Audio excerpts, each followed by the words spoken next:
Snowridge Lake lay quiet beneath a sky the color of pewter, framed by the kind of Christmas Eve storm folks would talk about for years. Snow fell thick, swirling like curtains, piling up knee-deep along the clapboard buildings, swallowing the wagon ruts along Main Street. The wind howled low and mournful across the Montana prairie, rattling the loose shutters of the old church on the hill. That's where Talon Hawk spotted her.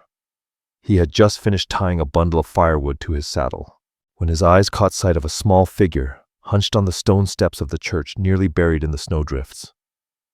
The lantern tied to his saddle cast a faint glow that flickered in the wind, but it was enough to reveal the shape of a woman, thin and trembling, her dress frozen stiff from the cold. Talon slowed his horse and dismounted, boots crunching on the frozen earth. The snow stung his face, clung to his dark hair, and settled on the worn fur of his buckskin coat. Even through the storm he could hear her soft, uneven breaths, barely audible over the wind, as though her strength was almost gone. The woman didn't raise her head until he spoke. "Ma'am," he said gently, his voice carrying warmth that didn't match the night. "You'll freeze out here." She startled, lifting her red-rimmed eyes to meet his. Her cheeks were raw from the cold, and her hair was wild wind-blown. Her hands gripped her thin shawl tightly, like it was the only thing keeping her alive. "I didn't know where else to go," she whispered. Talon reached into his pocket and pulled out a folded handkerchief. It was clean, but patched in one corner, the kind of thing a working man kept out of habit. "Here," he said, offering it to her. "Wipe your eyes." The wind's sharp tonight. She hesitated, then took it with numb fingers. "Thank you," she said, her voice small. The handkerchief came away damp with her tears. Talon crouched down, meeting her gaze. In the dim glow of the lantern he noticed how young she was, mid-20s maybe, and how exhausted she looked, as if she'd been running, not from the storm, but from something heavier. "You got a name?" he asked. "Nell Carter," she said softly. He nodded. "Talon Hawk." Another gust of wind swept across the hilltop, making her flinch. She drew her shawl tighter around her, but it wasn't nearly enough. Talon could see the tremor in her shoulders, the way her lips had turned pale. "You can't stay out here," he said. "Storm like this, even a strong man wouldn't make it till morning.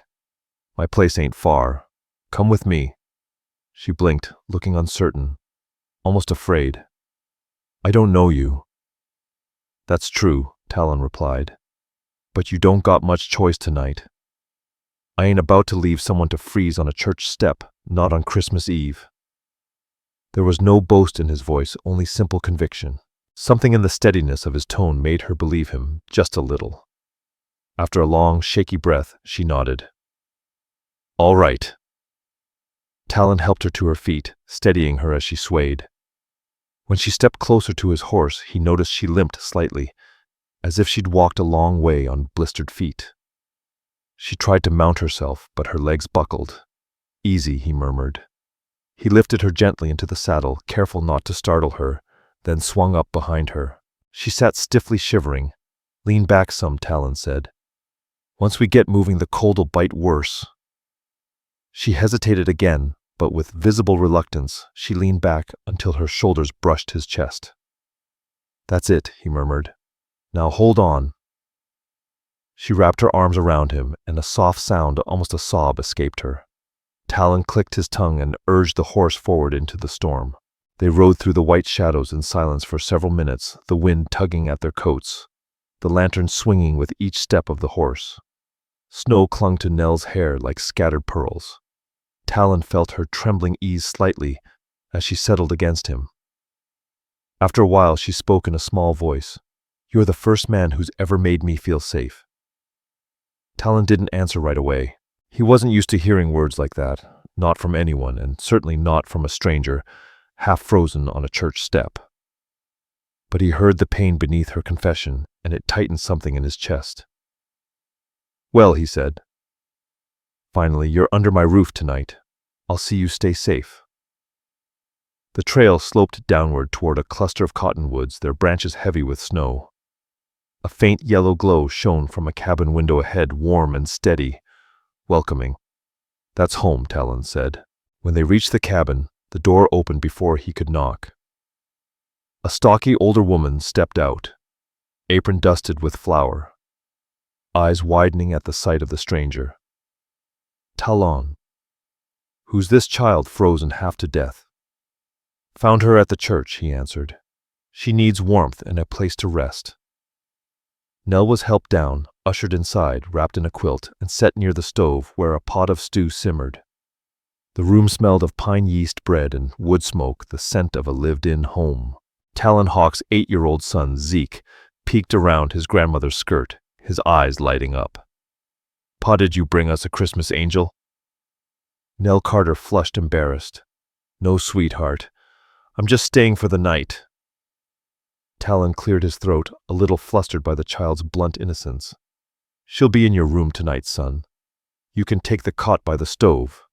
Zeke beamed. "Yes, sir." Nell looked up at Talon, gratitude softening her weary features. "Thank you," she whispered, "for stopping and for bringing me here." Talon shrugged lightly, but his gaze was steady. "No one deserves to be alone on a night like this." Outside, the storm howled across the prairie. Inside, for the first time in months, Nell felt the faint, fragile warmth of belonging. Morning came slow and gray, the storm finally spent. Pale sunlight filtered through the frost-rimmed window of Zeke's small bedroom, settling on Nell's face. She blinked awake, disoriented for a moment, until she remembered the night before the snow, the church steps. Talon's steady voice promising safety. Beside her, Zeke slept, curled up like a pup, one hand resting against her arm as if afraid she might vanish. Something in that small unconscious gesture warmed her more deeply than the heavy quilt. She slipped from the bed, quietly careful not to wake him, and stepped into the narrow hallway. The scent of frying bacon drifted from the kitchen. Nell followed it, drawn by warmth and something softer. Something like family. Millie Boone, Talon's mother, stood at the stove with her sleeves rolled up, spatula in hand. Her gray hair was braided neatly down her back, framed by the gentle lines of a woman who'd worked hard but never lost her kindness. "Well, good morning, child," Millie said without turning. "You slept through half the day." "I'm sorry," Nell murmured. "No need to be sorry. A body running from the cold sleeps deep." Nell stepped closer. "Is there anything I can help with?" Millie looked her over thoughtfully. "You can set the table if you've got the strength." "I do," Nell said, though truthfully, her legs still felt like thawing branches. As she placed the tin plates and worn utensils on the table, the cabin door opened, and Talon stepped inside. A gust of cold air swirled around him as he kicked snow from his boots. His hair was damp from labor, his coat dusted with white. He paused when he saw her. "Morning, Nell." His voice was low and warm, and something in her chest fluttered in a way that startled her. "Good morning," she replied softly. "And thank you again for everything." Talon shrugged faintly, but his eyes lingered on her for a moment longer than necessary. "Nothing to thank me for. You needed help." He hung his coats and stepped to the wash basin, scrubbing his hands with cold water. Over his shoulder, he added, "Storm left a foot of snow out there. You're lucky you weren't buried in it." Millie set a plate of bacon and hotcakes on the table. "All right, sit, eat. Worrying can wait until bellies are full." But by the time the first bite of warm food reached her mouth, Nell's mind drifted back to the reason she'd ended up on those church steps at all. Her chest tightened. Her name shouted in anger. The accusations, her father's trembling silence, and the look of triumph in her former fiancé's mother's eyes as they cast her out. Talon noticed her grip on the fork falter. "You want to talk about it?" he asked quietly. Nell swallowed hard. "I don't know where to start." "Start anywhere." His steadiness felt like a hearthstone solid beneath the flames of her hurt. She breathed in. The words came slow, halting. "I was supposed to be married 3 days ago. A quiet ceremony. Nothing fancy. She paused. Millie and Talon listened without judgment. But the morning of the wedding, my fiancé's family accused me of poisoning their son. He'd taken ill fever weakness, and they said I put something in his tonic. Millie gasped softly. Talon didn't react, but his eyes sharpened. It wasn't true, Nell said, her voice trembling. I'd never hurt anyone. I tried to defend myself, but no one listened. They said the evidence was too clear to ignore. My father, he's in a wheelchair. He didn't speak up. He didn't even look at me. A tear slipped down her cheek. She wiped it away quickly. Talon's jaw tensed. You didn't poison nobody. How do you know? She whispered brokenly. Because I've seen folks who lie. Their eyes shift and dodge. Yours don't. She blinked at him. That simple statement felt like being handed something precious. A piece of trust she thought she'd never feel again. Millie reached over and patted Nell's hand. Sometimes fear makes good people foolish. Maybe your pa didn't know how to stand against folks with loud voices. Nell Carter nodded weakly. Talon Hawk spoke again. You're safe here. No one's throwing you out. Something inside Nell loosened. Just a little. The cabin door creaked and Zeke stumbled in, rubbing sleep from his eyes. When he saw Nell, his face lit up. You're still here, he exclaimed. I dreamed you left. No, sweetheart, Nell replied, smiling, her heart swelling. I'm right here. Zeke ran to her, throwing his small arms around her waist. It was such a simple, pure gesture that her eyes stung all over again. Talon looked away, but a faint smile tugged at his mouth. After breakfast, Talon announced he had a few pairs of boots to repair for the townsfolk before the holiday ended. Nell offered to help with chores around the cabin. Millie Boone approved immediately. You've got a gentle touch, Millie told her later, as they kneaded dough together. This house could use that. Nell flushed with quiet pride. That afternoon, she read a newspaper aloud to Talon's father, Mr. Jed Pierce, whose eyesight had weakened over the years. The old man listened with a smile, tapping his cane in rhythm as she spoke. By evening, the cabin felt less like a stranger's home and more like a place her heart recognized. Talon watched her from the doorway as she brushed snow from Zeke's hair and helped him hang a tin star ornament on the small pine tree in the corner. She moved like someone trying to remember how to breathe, and against every expectation, Talon found himself wanting to give her space enough to heal, but also hoping she wouldn't leave too soon. Over the next several days, Snow Ridge settled into the hush that follows a great storm. The sky cleared into a wide stretch of pale blue, and sunlight glittered off the frozen fields like shards of glass. The air was crisp enough to sting the lungs, but inside the Hawk cabin, warmth bloomed from the big iron stove and the steady hum of life. Nell found herself slipping into the rhythm of the household with a strange healing ease, like stepping into a song she somehow already knew the tune of. In the mornings, she helped Millie prepare breakfast. The older woman moved slowly now, her joints softened by age, so Nell took up much of the busy work, mixing batter, slicing apples, tending the fire. Millie watched her with approval. You're careful, Millie said one morning. Not many girls your age take their time. I spent years helping my father, Nell said with a soft smile. Slow and steady was how he liked things. Millie nodded. Maybe that's how you got your strength. The words touched Nell deeply, more than she expected. Strength. No one had called her that since her mother passed. By mid-morning, Talon would be in his small workshop, out back, hammering leather and shaping soles. The rhythmic tapping carried through the frozen air like a heartbeat. Sometimes Nell would bring him coffee, walking across the yard, bundled in Talon's thick coat because her own was too thin for Montana's winter. Each time, Talon accepted the mug with quiet gratitude. You don't need to do this, he told her one day. I want to, she replied simply. He held her gaze for a moment, long enough for warmth to creep into her cheeks, then returned to his work. But his shoulders softened and the line of tension in his jaw eased. Zeke, meanwhile, had attached himself to Nell with the devotion of a pup. He followed her as she folded laundry, swept the porch, or fed the chickens behind the stable. "You're better at this than Paul Zeke," confided one afternoon as she tied a scarf around his neck. She laughed. "I'm sure that isn't true." "No, really," the boy insisted. "He always ties it too tight. But you do it nice soft." The simplicity of the compliment warmed her more than the scarf she'd just wrapped around him. When it came time for lessons, Nell taught Zeke his letters by the fire. He was bright curious about everything, eager to learn. Sometimes Talon would pause in the doorway, just listening to the gentle lilt of her voice as she guided the boy through his reading. "You sound like a school teacher," Talon said one evening after Zeke had gone to bed. "I always wanted to be one," Nell admitted, "but life didn't quite take me that way."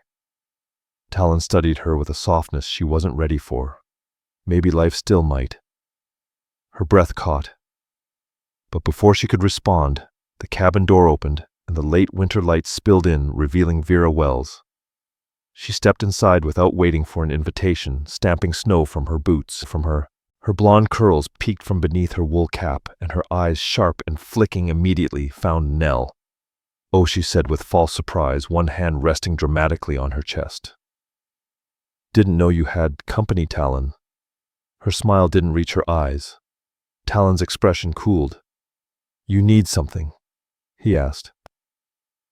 "I brought your flower order," Vera said, lifting a cloth sack. "Your mother requested it." Millie spoke up from her rocking chair. "That I did." "Leave it on the counter, dear," Millie Boone said. Vera Wells placed the sack down, but her eyes never left Nell Carter. "So you're the woman Talon Hawk picked up in the snow?" Nell stiffened. Talon stepped forward, just slightly positioning himself between them. "She stays here a while," Talon said. "That's all there is to it." Vera's eyes flashed at the subtle protectiveness in his tone. "Well, I suppose that's charitable," she said, her voice sweet like honey, but tasting like vinegar. "I'd be careful, though. Some people bring trouble with them, without meaning to." Nell swallowed, but lifted her chin. "I'm only trying to help around the house." Vera's smile thinned. "Oh, I'm sure you are." She turned to Talon. "If you need anything else, you know where to find me." When she left, the cold she carried seemed to linger in the doorway. Millie snorted. "That girl's got a tongue sharper than a fence wire. Pay her no mind." Nell nodded, but her stomach twisted in unease. Later that evening, while Zeke played with a whittled wooden horse and Millie crocheted by the fire, Nell stepped outside to shake off the feeling. She pulled her shawl tight, her breath forming white clouds in the cold night air. Talon was at the fence line, checking the boards for weaknesses after the storm. When he noticed her, he straightened. "You all right?" She hesitated. "Vera doesn't seem very fond of me." Talon huffed softly. "Vera don't take kindly to anyone she can't sway, but she can't sway me, and that bothers her." Nell looked up at him. His gray-green eyes held steady in the fading light. "You're safe here, Nell," he said, his voice low. "With me, with my family. Don't let her chatter take root." Her breath trembled not from the cold, but from the sincerity in his words. "Thank you, Talon," she whispered, "for seeing me, for believing me." For a moment, the quiet between them felt almost alive, warm as the light spilling from the cabin into the snow. Talon nodded once, as if settling something silently within himself. "Come on inside," he murmured. The storm had passed, but the night still held a biting chill. Together they walked back toward the glow of the cabin, toward a song that was slowly, steadily becoming hers. Winter deepened over Snow Ridge, though the worst of the Christmas storm had passed. The days that followed brought calm skies and a crisp stillness that made every sound carry farther across the open prairie, the creak of trees, the crackle of ice forming on the well, the distant call of crows circling the empty fields. Inside the Hawk home, life settled into a quiet rhythm. Nell had now been with the family long enough that her presence felt as natural as the steady warmth of the stove, or Millie's soft humming as she kneaded dough. Zeke adored her. Jed Pierce listened more eagerly to his newspapers when she read aloud. And Talon, well, Talon had begun watching her with a quiet protectiveness that could warm a house by itself. but not everyone approved of her stay. Vera's visits grew more frequent, always under the excuse of delivering supplies, always at the most inconvenient times. Her presence drifted through the house like a draft that made the lantern flame waver. Talon avoided her with the ease of a man who had long practiced ignoring unwanted attention.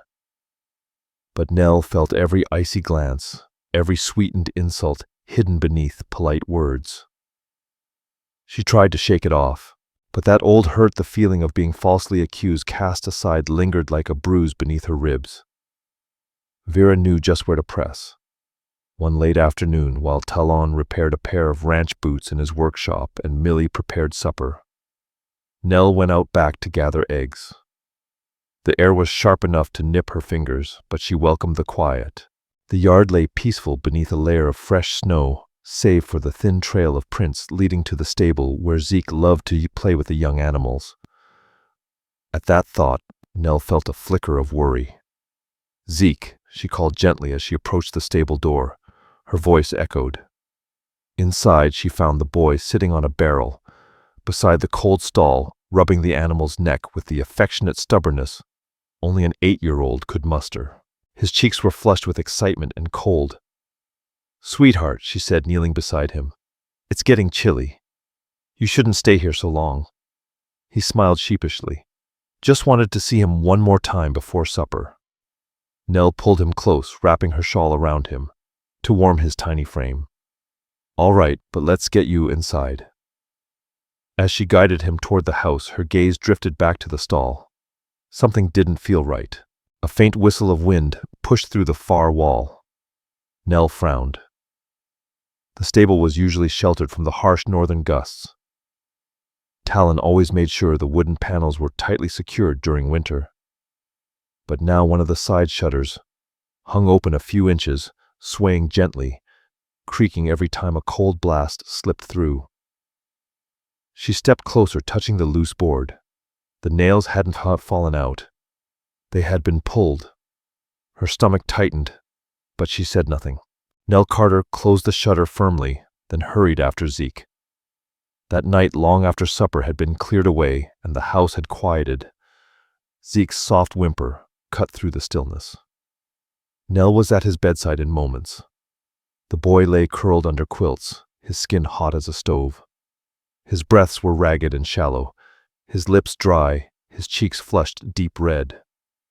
Millie Boone and Jed Pierce gathered quickly, kneeling by Zeke's bed. Fear tightened the lines around Jed's mouth as Millie pressed a cool cloth to the boy's forehead. Jed placed a trembling hand on Zeke's arm. "He was fine at supper," he murmured, his voice strained. "What happened?" Nell hesitated, remembering the loosened shutter. "He spent time in the stable this afternoon," she said softly. The wind was coming through. It was cold, far colder than it should have been. Millie's eyes widened, and Jed cursed under his breath. Within the hour, word had spread. Snow Ridge was small, and rumors traveled faster than a stagecoach. By evening, neighbors had gathered outside the cabin, and with them, Vera Wells. Her expression was a perfect blend of concern and opportunity. "What's happened to the boy?" she asked loudly enough for everyone to hear. Talon stood in the doorway, blocking her entry. "He's sick." "That's all," Talon replied, his voice cold. Vera folded her arms, her breath misting in the cold air. "Sick or something else." Several townsfolk shifted uncomfortably. Nell stood behind Talon, pale and exhausted from tending to Zeke. When Vera saw her, her expression sharpened. "Well," Vera declared, "isn't it strange that the last time this young woman lived with a family, one of them suddenly fell gravely ill? Some folks call that coincidence." Her gaze flicked over the crowd. "I don't." A murmur rippled through the onlookers. Nell felt her heart drop. "Not again. Please, not again." Vera stepped forward, pointing directly at her. "You let the boy get chilled on purpose, didn't you? Figured if he got sick enough, Talon would lean on you more. A sick child's a mighty fine way to worm yourself into a man's life." "That's enough." Talon's voice cut through the air like a whip. But Vera wasn't finished. "She's not who you think she is. Vera hissed. She's trouble. She brought nothing but sorrow to her last home, and she'll do the same here. The crowd murmured louder now. Fear has a way of clouding reason. But before Talon could speak again, Nell stepped forward. Her voice trembled, but didn't break. I would never hurt Zeke. He's the first child who has shown me kindness in months. This family. She took a shaky breath. This family is the first place I haven't felt alone. The sincerity in her voice rippled through the silence. But Vera opened her mouth again, and Talon finally snapped. That's enough. His gaze turned cold. My son was chilled because someone tampered with the stable shutters. Someone pulled out the nails. Someone wanted him sick. Vera froze. Nell held her breath. The crowd stared. Talon stepped closer to Vera, eyes blazing not with fury, but with the pain of a father pushed too far. You know anything about that? He asked quietly. Vera's face drained of color. Just as the truth began to surface, Millie called from inside. Talon, he's not breathing right. The crowd gasped. Nell ran inside without another word. The battle for Zeke's life and the battle for the truth had just begun. The cabin felt smaller with fear pressing against its walls. Lamps flickered. Shadows stretched long and thin across the floorboards. Zeke lay on his bed, his breath shallow. His cheeks flushed a dangerous crimson.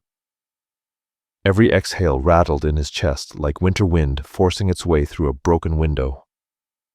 Nell knelt beside him. With sleeves rolled to her elbows, her hands trembled only until she began to work. Then a calm, steady focus settled over her like a cloak. Millie, she said gently, I need hot water and blankets warmed by the stove. Millie hurried away, skirts swishing, mumbling prayers as she moved. Talon hovered a step behind Nell, torn between terror and helplessness. Jed gripped his cane so tightly his knuckles went white. What can I do? Talon's voice had lost its usual calm. Tell me, Nell, anything. She looked up at him, really looked. And for the first time he saw her nod as a frightened woman cast out by the world, but also as someone fierce and capable, someone who refused to give up on a child who wasn't even hers. Hold him upright, she said.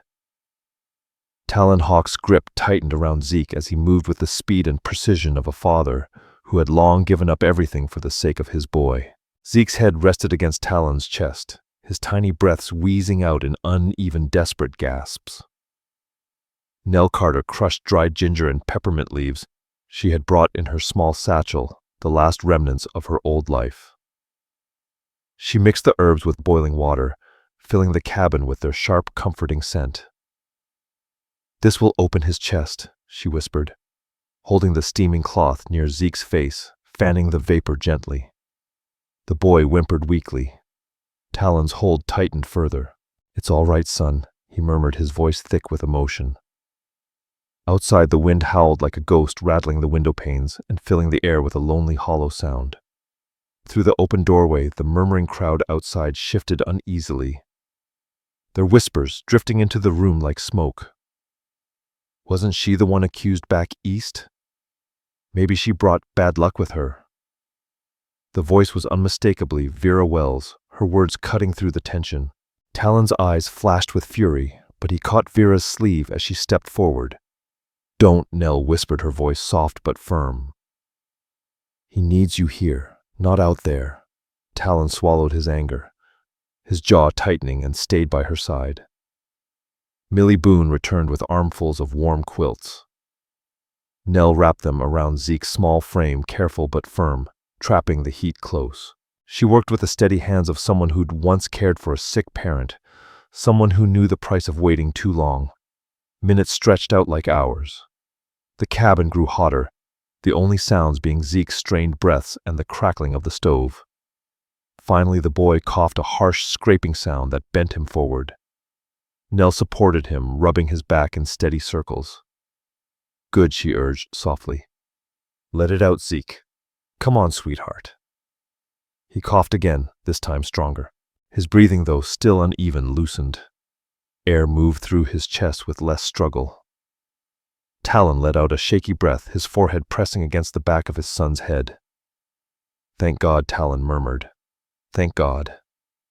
Nell felt her own tears rise, but she blinked them away. There was still work to do. She mixed a small amount of warm honey water and coaxed Zeke to sip. The boy swallowed weakly. Millie touched Nell's shoulder. "You saved him, child." "No," Nell whispered. "He's still fighting. But he's stronger than the sickness." Behind her, Talon stood still, holding Zeke upright, his eyes on Nell with a look full of something beyond gratitude, something fierce, something protective, almost reverent. But before anyone could speak, a sharp voice cut through the doorway. "What's going on in there? Is the boy even alive?" Vera's silhouette darkened the entrance, lantern in hand, her breath fogging the air. She stepped halfway inside, but Talon immediately moved to block her way. "He's alive," Talon said, steel creeping into his voice. "Thanks to Nell." Vera's eyes darted to Nell, her expression widening with surprise. She saved my boy." Talon repeated, his voice unwavering. "While you were outside stirring trouble." Vera's lips parted, but no words came. Nell stood slowly. She was pale, tired, but composed. "Vera," Nell said softly, "why were the nails pulled from the stable shutter?" The question hung in the air, heavy and sure. The crowd outside hushed instantly. Vera froze, color draining from her face. What are you talking about?" Nell looked at Talon. "Tell them what you found." Talon stepped forward, his eyes sharp. "I checked before the storm. Every shutter was sealed tight. Today one was pulled open, and the nails weren't loose. They were forced out." Murmurs exploded through the crowd. Vera shook her head violently. "You can't prove anything." But Jed Pierce had risen from his chair, his cane tapping the floor. "Girl, your footprints were all over that snow by the stable. You came through the back gate." Why, Talon's voice was low, deadly calm. Vera's breath hitched. Panic flickered in her eyes. Because I just... Talon's voice cut through the silence. "You wanted Nell gone, didn't you? But you hurt my boy to do it." Vera collapsed to her knees, her face crumpling. "I didn't mean for him to get that sick," she wailed. "I thought if he caught a chill, Talon would blame her and she'd leave. I just wanted her gone, God." Silence swallowed the room. The townsfolk stared, horrified. Millie Boone covered her mouth. Nell Carter's heart pounded in her chest. Not for herself. She was used to being wrongly accused. But for Talon. For the agony in his eyes. He looked at Vera Wells with the weariness of a man betrayed by someone he had once pitied. "Leave," Talon said quietly, his voice carrying the weight of finality. "Leave Snow Ridge tonight. Don't come back." Vera sobbed, scrambling to her feet, stumbling out into the night as the crowd stepped back from her like she carried a cold darker than winter. Talon stood, chest rising and falling. Nell expected anger, heartbreak, and fear. But instead, Talon faced her and gently placed a hand on her arm. "Nell," he said, his voice rough. "I'm sorry this happened to you. I'm sorry anyone doubted you." "You didn't," she whispered. "No," Talon answered. "I didn't, and I won't." A warmth spread through her chest, fragile but real. Behind them, Zeke coughed softly. Nell moved to tend him again, but Talon touched her shoulder. "You saved my son," he said, his voice thick. "I owe you more than words." Nell shook her head. "You owe me nothing. I can't care for him. He makes me feel like I matter." Talon swallowed hard. "You matter, Nell." For a moment, the winter wind outside grew still. Inside the small cabin, something warmer than firelight grew quietly between them. The night Zeke nearly slipped away lingered in the cabin like a shadow, quiet, humbling, unforgettable. Yet his dawn crept across the Montana prairie, painting the snow in soft gold. The fear began to loosen its grip. Inside the Hawk home, life moved with cautious hope. Zeke slept peacefully now, his breath steady, his cheeks no longer burning with fever. Millie kept a hand on his small back, feeling the rise and fall, as if it were a prayer answered. Jed Pierce hummed a tune from his youth, soft and low, tapping his cane in a rhythm that meant peace rather than worry. Nell sat near the stove, warming her hand around a tin cup of peppermint tea. Exhaustion pulled at her bones, but relief carried her through it. She had stayed awake most of the night, watching over Zeke, listening for any change in his breathing, cooling his forehead, whispering soft reassurance only a child half asleep could hear. And every time she glanced toward the doorway, Talon was there. Sometimes leaning against the frame, arms crossed. Sometimes sitting on the edge of the table, elbows on his knees, always watching over them. His expression moved her in a way she wasn't ready to name. When Zeke finally woke, blinking slowly, Nell and Talon moved toward him at the same time. "Hey there, partner," Talon said softly, ruffling Zeke's hair. "You gave us quite a scare." Zeke frowned. "My chest feels funny." "That's the cold you caught," Nell said gently. "But you're going to be all right now." He reached out to her with small, trusting fingers. "You stayed," Zeke whispered. Nell swallowed the lump in her throat. "Of course I did." Zeke smiled weakly. "Then I wasn't scared." Talon's breath caught. That simple sentence, spoken in a voice still scratchy from fever, seemed to settle something deep inside him. By mid-morning, word had already spread throughout Snow Ridge that Vera had confessed her wrongdoing. Folks began trickling to the Hawk cabin with baskets of food blankets and awkward apologies, none more humbled than Reverend Hastings, who approached with his hands clasped.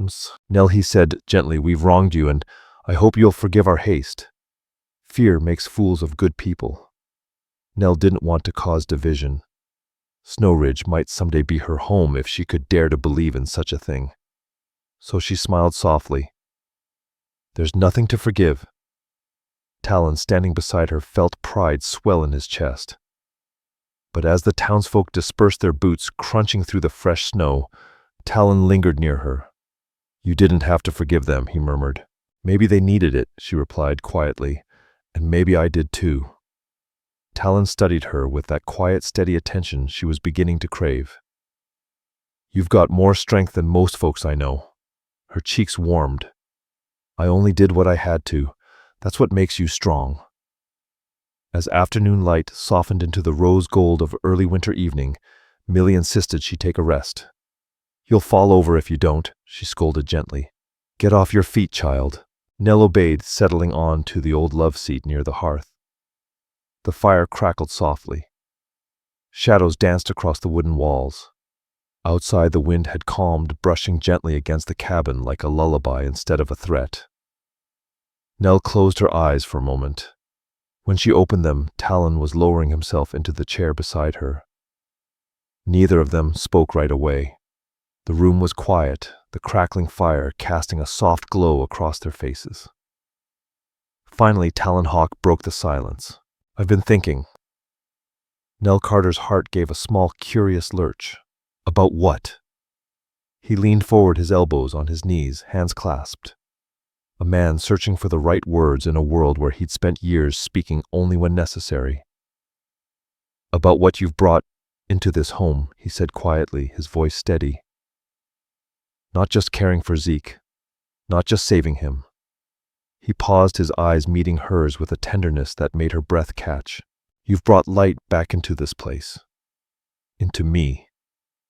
Nell felt her throat tighten. "Talon." "I ain't good with fancy speeches," he continued, his voice rough but sincere. "But I want you to know something plain." His gaze never wavered, holding hers steady. "Your seat here. Not just tonight. Not just till you find your feet. Your seat here for as long as you want to stay." Her breath trembled. For months she had carried fear like a second skin, the fear of being unwanted, unloved, unwelcome. And now this man, this quiet, steady, wounded man, was offering her something she hadn't dared imagine, a place of family, a home. She blinked back tears. "I don't know what I can give you in return," she whispered. Talon's voice softened. You've given plenty already." They sat in silence for a moment, letting the truth settle between them like a blanket. Then from the bedroom came the small, hopeful voice of Zeke. "Pa. Miss Nell, are you still there?" Nell rose instinctively, but Talon caught her hand gently, not pulling her back, just holding her for a moment. "I'm glad you're here," he whispered. She squeezed his hand. "So am I." Together, they walked toward Zeke's room, toward the soft glow of lamplight, toward a child waiting for comfort, toward a life that no longer felt so uncertain. Outside winter pressed against the cabin walls, but inside warmth, stillness, and steady hope finally took root. All stories are created for entertainment purposes and may include fictional elements or dramatized interpretations inspired by historical settings. We use AI tools, voiceover visual scripts as creative assistants. However, all content is reviewed, refined, and edited by humans to ensure emotional authenticity and storytelling quality. We fully comply with YouTube's policies regarding AI-generated content and do not use any deepfake techniques or misleading recreations of real individuals. All visuals and supporting materials are properly licensed. Sharing, re-uploading, modifying, or distributing any part of this content in any form requires written permission. We appreciate your support and respect for original creative work.